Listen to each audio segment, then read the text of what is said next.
You've been around jiu-jitsu longer than most people I can talk to. What do you feel about the changes that you've seen in the art over the last 40 years, 30, 40 years?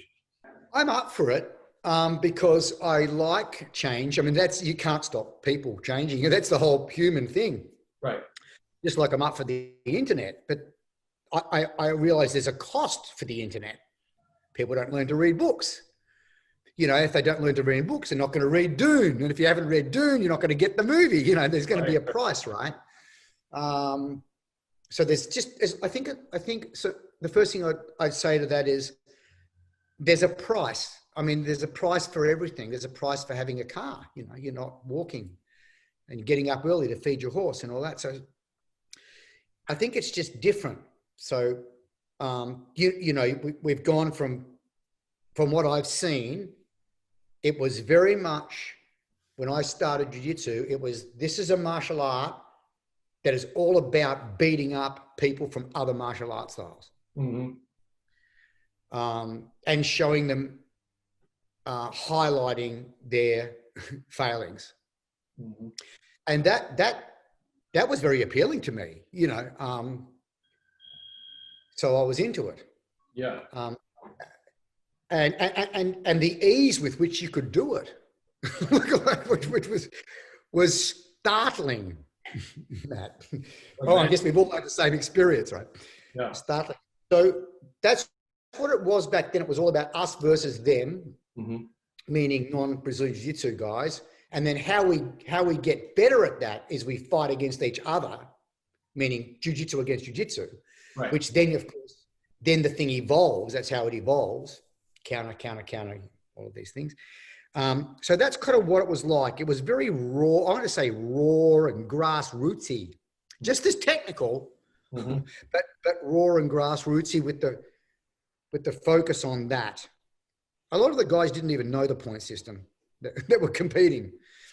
Probably somewhere, you know, the UFC happened in '92, which was just everyone else jumping onto that bandwagon, thinking about that.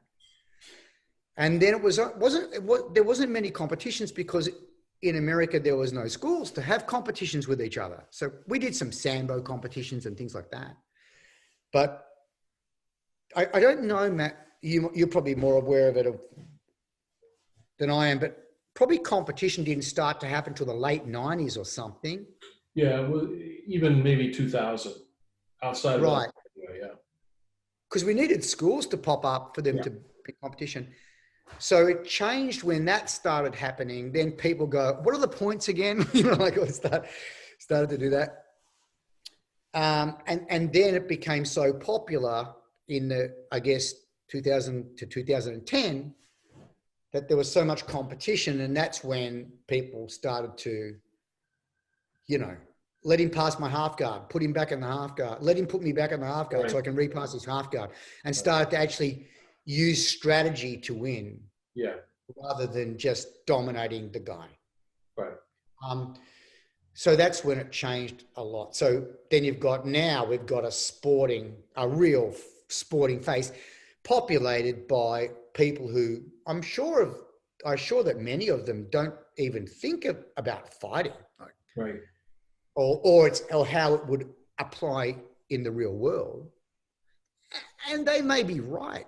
Because meaning that in the world they live in, they're not getting into fights. So it's fine. And without them, then without that massive amount of people, it'd still be, I think, a small bunch of people like you and me and a few others in a room punching on. Mm-hmm. There's no one wants that. So I think that the sport needed to happen for the growth to happen. And I'll go further for the evolution of the technical side of the art to happen, because that needed 100,000 brains on it. Right.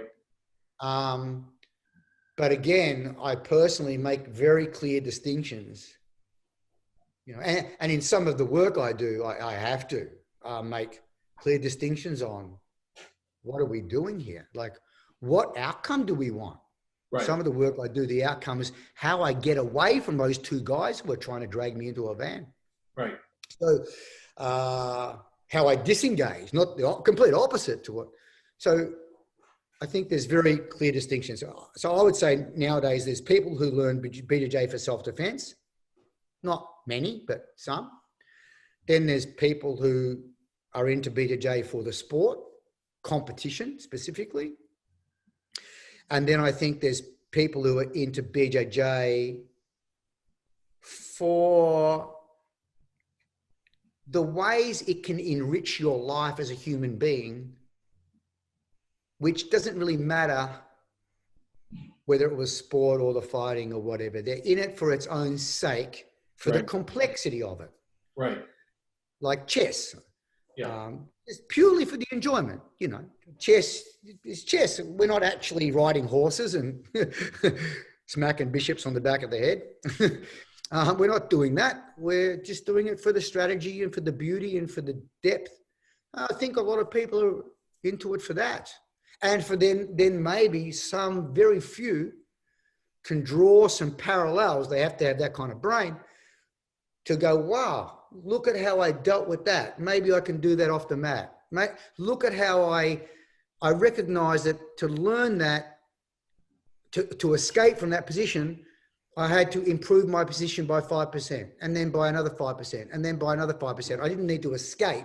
I just need to keep little, maybe I should do that with my finances.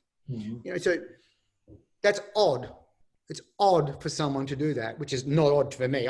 I can't get how not everyone gets it, but now I realize it's very unusual.